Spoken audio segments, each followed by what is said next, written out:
morning, my dear students and friends.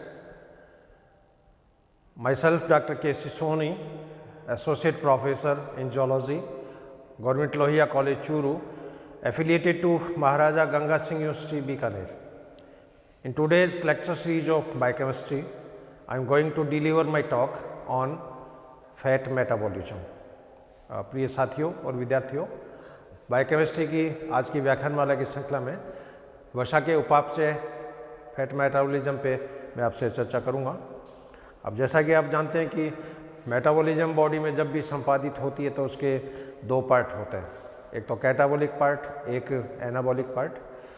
Catabolic part में तो क्या होगा, कॉम्प्लेक्स मॉलिक्यूल सिंपल मॉलिक्यूल्स में कन्वर्ट होते हैं और इसके अंदर एनर्जी लिबरेट होती है, एनर्जी रिलीज होती है, इसलिए ये एक्सोथर्मिक रिएक्शन के नाम से भी जानी जाती है।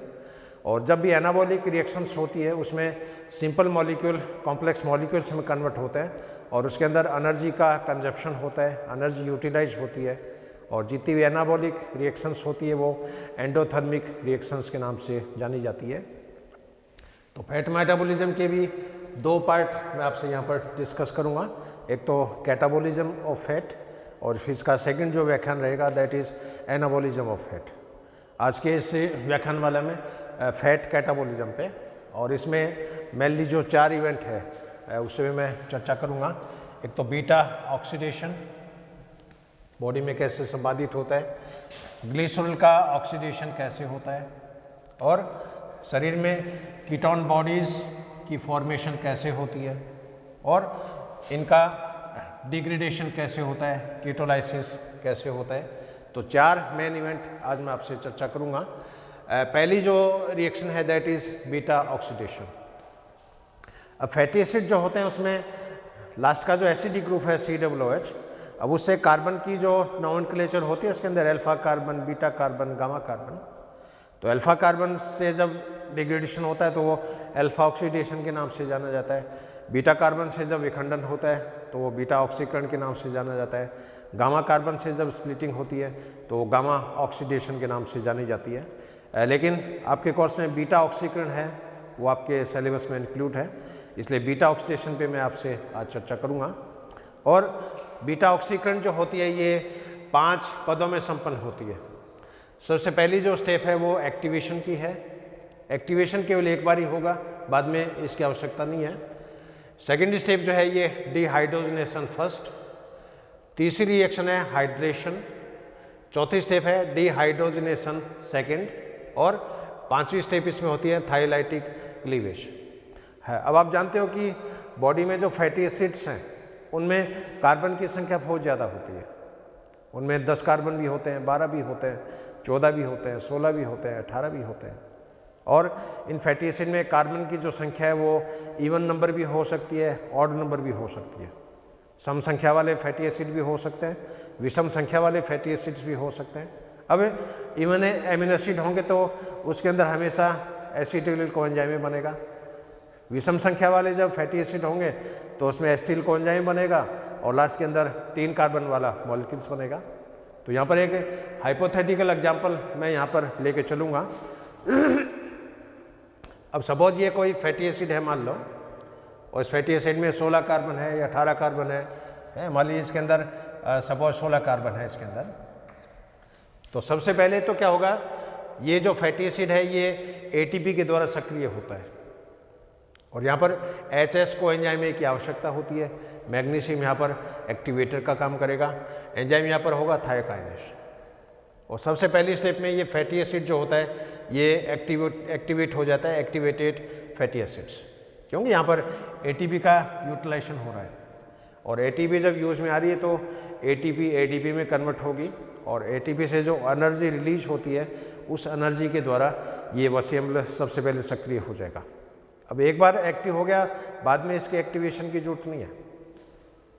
अब सेकेंड स्टेप में फिर इस एक्टिवेटेड फैटी एसिड से हाइड्रोजन रिमूव होगी और ये हाइड्रोजन कोएंजाइम FAD के द्वारा ग्रहण की जाती है।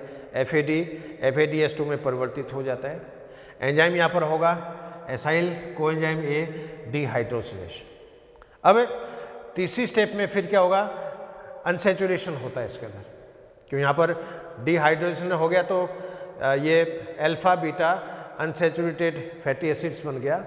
अब इसका फिर डिहाइड्रेशन होता है, इसके अंदर हाइड्रेशन होता है, ये उल्टा दिखा दिया यहाँ पर, इसका हाइड्रेशन होगा तो पानी के मॉलिक्यूल यहाँ पर जुड़ेंगे और जो डबल बॉन्ड जो क्रिएट हुआ था ये डबल बॉन्ड सिंगल बॉन्ड में कन्वर्ट हो जाएगा और ये प्रोडक्ट परिवर्तित हो जाता है beta hydroxy activated fatty acids में। एंजाइम यहाँ पर काम में आएगा क्रोटोनेश। अब चौथी स्टेप में ये beta hydroxy activated fatty acid जो होता है इसका फिर डिहाइड्रोजनेशन होता है और यहाँ पर जो हाइड्रोजन निकलती है वो कोएंजाइम NAD के द्वारा ग्रहण की जाती है। तो यहाँ पर ये बात ध्यान रखनी होगी, यहाँ पर फर्स्ट जो डिहाइड्रोजनेशन है इसमें फ्लेविन एडेनिन डाइन्यूक्लियोटाइड काम में आता है, सेकेंड स्टेप के अंदर NAD काम में आता है और FADH2 का जब ऑक्सीकरण होता है तो इसके अंदर 2 ATP के मॉलिक्यूल्स बनते हैं और NAD का जब ऑक्सीडेशन होता है तो इसके अंदर 3 ATP के मॉलिक्यूल्स बनते हैं। इसके बाद ये प्रोडक्ट कन्वर्ट हो जाएगा beta keto activated fatty acids में। एंजाइम यहाँ पर होगा beta hydroxy acyl coenzyme dehydrogenase और लास्ट स्टेप में ये फिर कोएंजाइम ASH और एक ATP का मॉलिक्यूल यहाँ पर फिर काम में आएगा। एंजाइम होगा थायोलेज और थायोलेज की प्रेजेंस में एक मॉलिक्यूल तो बनेगा एसिटिल कोएंजाइम और ये एसिटिल कोएंजाइम जो होता है ये क्रेब्स साइकिल के अंदर प्रवेश करता है। अब ये रिएक्शन वापस रिपीट होगी। वापस रिपीट कैसे होगी?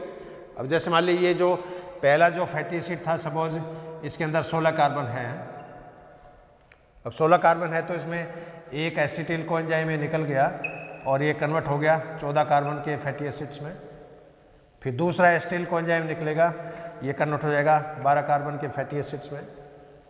तो यूँ करते करते 16 से 14 carbon, 12 carbon, 10 carbon, 8 carbon, 6 carbon, 4 carbon, last में 2 कार्बन। अब यहाँ पर आप देख रहे हो कितने बीटा ऑक्सीडेशन हो गए। पहला beta oxidation, second, third, fourth, fifth, sixth, seventh. अब ये जो एसिटिल कोएंजाइम बनते हैं ये क्रेब्स साइकिल के अंदर प्रवेश करते हैं और एक क्रेब्स साइकिल जो होता है उसमें 12 ATP की प्राप्ति होती है। इसलिए जब आप कार्बोहाइड्रेट रिच डाइट लेते हो उसमें आपको इतनी एनर्जी नहीं मिलती है, लेकिन फैटी रिच डाइट यदि आप लेते हो, आपने देसी घी का हलवा खा लिया, मान लीजिए देसी घी के पराठे खा लिए, उस केस में आपको पूरे दिन भर एनर्जी मिलती है। आप 2 बाजरे की रोटी देसी घी के साथ खा लो, आपको पूरे दिन भर खाना खाने की जरूरत नहीं है। लेकिन आपने कार्बोहाइड्रेट वाली डाइट ली है तो आपको 3-4 घंटे बाद में फिर आपको भूख लगेगी और आपको बार बार में खाना खाना पड़ेगा। इसलिए वसाएं जो होती है ये सबसे ज़्यादा एनर्जी प्रोवाइड करने वाले मॉलिक्यूल्स होते हैं। अब यहाँ पर क्या होगा, सेकंड जो बीटा ऑक्सीडेशन होगा उसमें इस ATP की आवश्यकता नहीं होगी। एक्टिवेशन में ATP केवल एक बार ही काम में आता है और ये रिएक्शन बार बार जो है वो चलती रहती है। अब इसमें क्वेश्चन है कि फैटी एसिड में यदि कार्बन की संख्या इवन हो या फैटी एसिड में कार्बन की संख्या ओड हो, उस केस में क्या होगा। तो यहाँ पर आप देख रहे हो जब इवन कार्बन वाले फैटी एसिड्स होंगे तो इसके अंदर केवल एसिटिल कोएंजाइम की प्राप्ति होगी। मान लो 16 कार्बन का फैटी एसिड है तो उसमें 8 एसिटिल कोएंजाइम बनेंगे। 14 कार्बन का फैटी एसिड है तो उसके अंदर 7 एसिटिल कोएंजाइम बनेंगे। 12 कार्बन का है तो उसके अंदर 6 एसिटिल कोएंजाइम बनेंगे। और विषम संख्या में जब कार्बन हो, इसके अंदर ओड संख्या में कार्बन हो, उस केस में क्या होगा, एसिटिल कोएंजाइम बनेंगे और लास्ट में 3 कार्बन वाला इसके अंदर प्रोपियोनिल कोएंजाइम A बनता है। और ये प्रोपियोनिल कोएंजाइम जो होता है ये फिर पायरुविक एसिड्स में कन्वर्ट हो जाता है, लैक्टिक एसिड में कन्वर्ट होता है और फिर वो क्रेब्स साइकिल के अंदर एंटर करता है। तो ये इसके कैटाबोलिज्म की पहली रिएक्शन बीटा ऑक्सीडेशन और वसी अम्लों के ऑक्सीकरण से डिग्रेडेशन से संबंधित ये साइकिल होती है। अब चलते हैं अपन सेकेंड स्टेप में, ऑक्सीडेशन ऑफ ग्लिसरॉल। क्योंकि वसाएं जो होती है वो फैटी एसिड और ग्लिसरॉल की बनी होती है। फैटी एसिड प्लस ग्लिसरॉल, इससे ये फैट की सिंथेसिस होती है। अब ग्लिसरॉल है उसके अंदर 3 कार्बन है, लेकिन ग्लिसरॉल का भी बॉडी के अंदर एनर्जी प्रोडक्शंस में महत्वपूर्ण भूमिका होती है। तो यहाँ पर सबसे पहले क्या होगा, ग्लिसरॉल जो होता है ये कन्वर्ट हो जाता है 3-फॉस्फोग्लिसरॉल्डिहाइड में।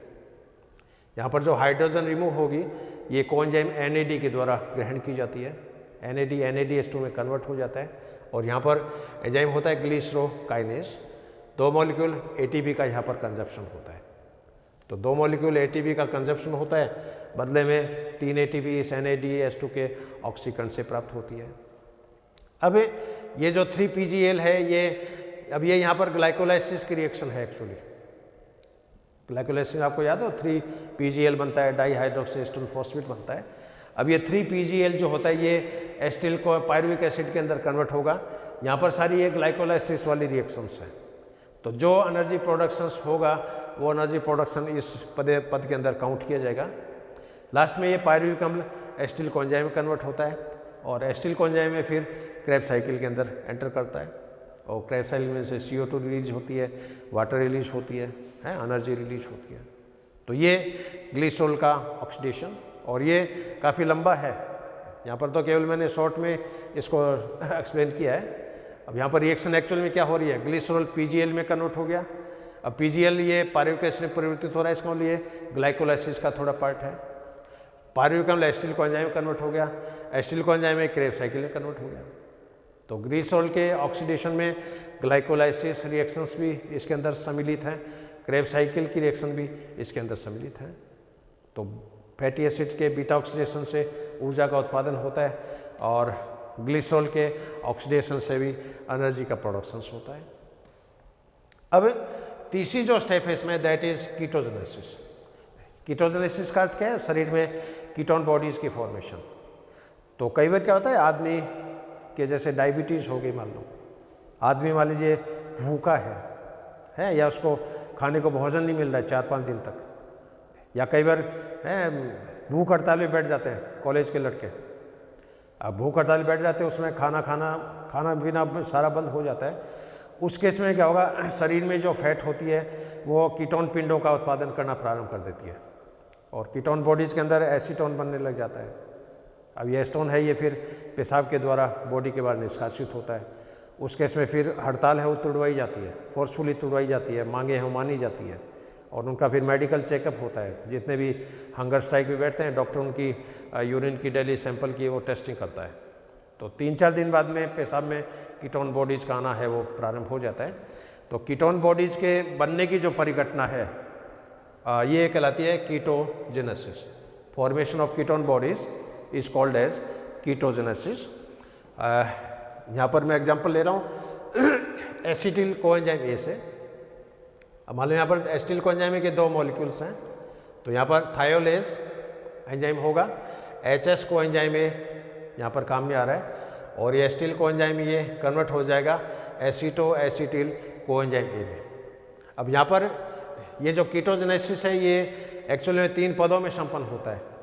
पहली जो स्टेप है इसके अंदर formation of aceto acetic ester, और एसिटो एसिटिक एस्टर है ये भी 3 सब स्टेप्स में कंप्लीट होगा। ये 3 सब स्टेप मैंने यहाँ पर दिखाई है, A सब स्टेप, B सब स्टेप, C सब स्टेप।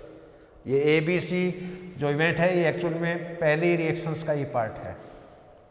सेकेंड रिएक्शंस में क्या होगा, reduction of aceto acetic ester, और थर्ड रिएक्शंस में होगा decarboxylation of aceto acetic ester.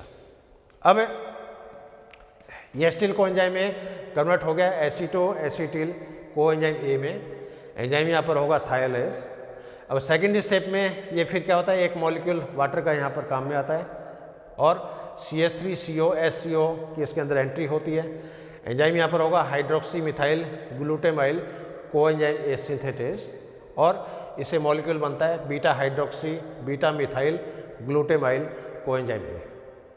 अब थर्ड स्टेप के अंदर विदलन एंजाइम की आवश्यकता होगी जिसको क्लीवेज एंजाइम बोलते हैं, और इस क्लीवेज एंजाइम के द्वारा क्या होगा, CH3CO HCO ए रिमूव हो जाएगा और ये कन्वर्ट हो जाता है एसिटो एसिटिक एस्टर में।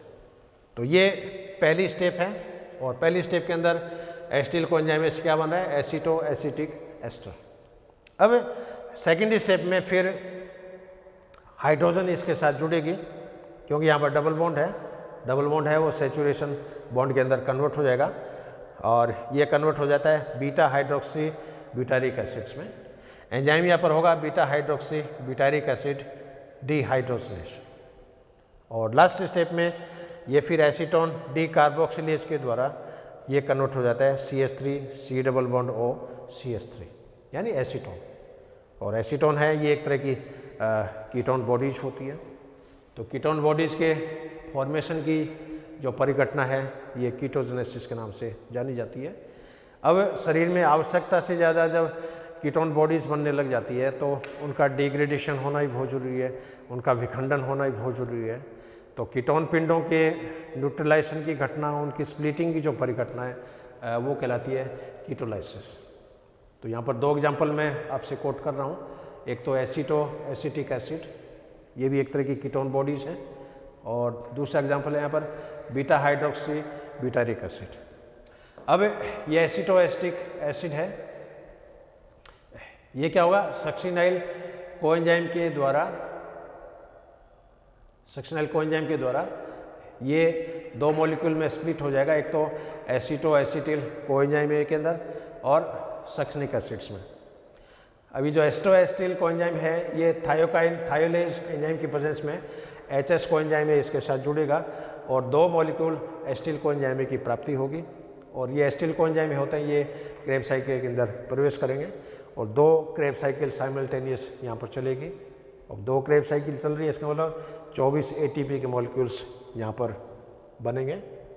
और सेकंड जो एग्जांपल है बीटा हाइड्रोक्सी ब्यूटारिक एसिड, ये बीटा हाइड्रोक्सी ब्यूटारिक एसिड, इसका डिहाइड्रोजनेशन होगा। यहाँ पर जो हाइड्रोजन निकलती है ये कोएंजाइम NAD के द्वारा ग्रहण की जाती है और ये फिर लास्ट में कन्वर्ट हो जाता है CH3 C double bond O CH2 C double OH। तो ये शरीर में बनने वाली जो कीटोन बॉडीज़ के विखंडन की जो परिघटना है ये कीटोलाइसिस कहलाती है। और कई बार इन कीटोन पिंडों की जो अमाउंट है वो खून के अंदर बढ़ जाती है, ब्लड के अंदर इनकी अमाउंट बढ़ जाती है, कई बार पेशाब में इनकी मात्रा बढ़ जाती है। तो ब्लड में जब कीटोन बॉडीज़ की मात्रा जब बढ़ जाती है तो ये परिघटना कहलाती है कीटोनेमिया। और पेशाब में जब कीटोन बॉडीज़ की मात्रा बढ़ जाती है तो ये परिघटना कहलाती है कीटोन्यूरिया। तो ये एक नटसेल में फैटी एसिड्स की कैटाबोलिज्म की परिघटना है। एक बार मैं फिर ब्रीफ में समरी कर दूं। फैट कैटाबोलिज्म में बॉडी में मेनली 4 तरह की रिएक्शंस संपादित होती है। एक तो बीटा ऑक्सीकरण, ग्लिसरॉल का ऑक्सीडेशन, कीटोजेनेसिस और कीटोलाइसिस। बीटा ऑक्सीडेशन जो होता है ये 5 पदों में संपन्न होगा। First step activation, second step dehydrogenation first, third step hydration, fourth step dehydrogenation second और लास्ट में थायोलाइटिक क्लीवेज।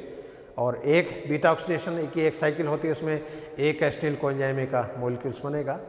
और चूंकि फैटी एसिड में कार्बन की संख्या बहुत ज़्यादा होती है इसलिए बीटा ऑक्सीडेशन बार बार रिपीट होता है इसमें।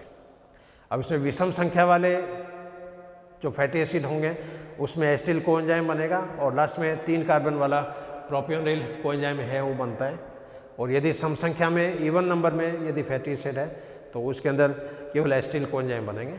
ये एसिटिल कोएंजाइम में क्रेब साइकिल के अंदर प्रवेश करते हैं और ऊर्जा उत्पादन में ये भाग लेते हैं। ग्लिसरॉल के ऑक्सीडेशन में ग्लिसरॉल कन्वर्ट होता है 3PgL में, 3PgL परिवर्तित होता है पायरुविक एसिड में, पायरुविक एसिड परिवर्तित होता है एसिटिल कोएंजाइम में और एसिटिल कोएंजाइम में क्रेब साइकिल के अंदर प्रवेश करता है जिसके अंदर एनर्जी की यील्डिंग होती है। और कीटोजेनेसिस जो है ये 3 पदों में संपन्न होगा। पहली जो स्टेप है इसमें 3 सब स्टेप्स हैं और सेकंड स्टेप में एसिटोएस्टिक एस्टर की फॉर्मेशन होती है। लास्ट स्टेप में एसिटोएस्टिक एस्टर का जो है वो डीकार्बोक्सिलेशन होता है और जितने भी फैटी एसिड्स होते हैं वो लास्ट में कीटोन पिंडों के अंदर कन्वर्ट हो जाते हैं। ये कीटोन बॉडी जब ब्लड में बढ़ जाती है तो ये कीटोनेमिया कहलाती है और यूरिन में जब इसकी अमाउंट बढ़ती है तो ये कीटोन्यूरिया के नाम से जानी जाती है। और शरीर में आवश्यकता से ज़्यादा कीटोन पिंडों का बनना ये भी बहुत घातक है। इसमें बॉडी का धीरे धीरे डिग्रेडेशन होता है। और आपने देखा होगा जो बहुत लंबे समय तक हंगर स्ट्राइक पे बैठते हैं, अभी तक शायद अपने इंडिया में भगत सिंह का वर्ल्ड रिकॉर्ड है भूख हड़ताल का। वो शायद 76-77 दिन बिना खाना पिए बिना पानी पिए 77 दिन तक जिंदा रहे थे। और अभी हाल ही के कुछ वर्षों में अन्ना हजारे ने हंगर स्ट्राइक की थी, तो वो भी 40-45 दिन तक बिना भोजन खाए वो रहे थे। तो जब भी हंगर स्ट्राइक होती है, फास्टिंग होती है, भूखा रहते हैं, डायबिटीज़ हो जाती है, एडवर्स सिचुएशन होती है, प्रतिकूल परिस्थितियाँ होती है, उस केस में बॉडी में इन कीटोन पिंडोज का निर्माण होता है।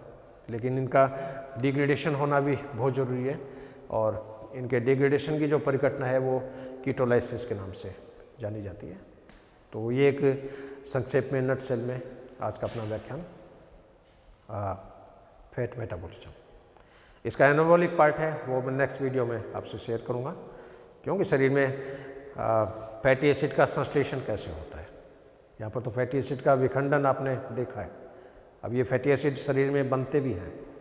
तो सिंथेसिस ऑफ फैटी एसिड, उसमें भी दो तरह की साइकिल चलेगी, माइटोकॉन्ड्रियल पाथवे और एक्स्ट्रा माइटोकॉन्ड्रियल पाथवे। तो नेक्स्ट व्याख्यान में इनका जो एनाबॉलिक पार्ट है वो मैं आपसे शेयर करूँगा। And I hope you enjoying this video, and I am highly grateful to you for watching my channel। और अंत में हमारे डिपार्टमेंट की तरफ से, मेरी तरफ से, हमारे कॉलेज की तरफ से I am highly thankful to you. Have a good day, have a great day, thank you very much.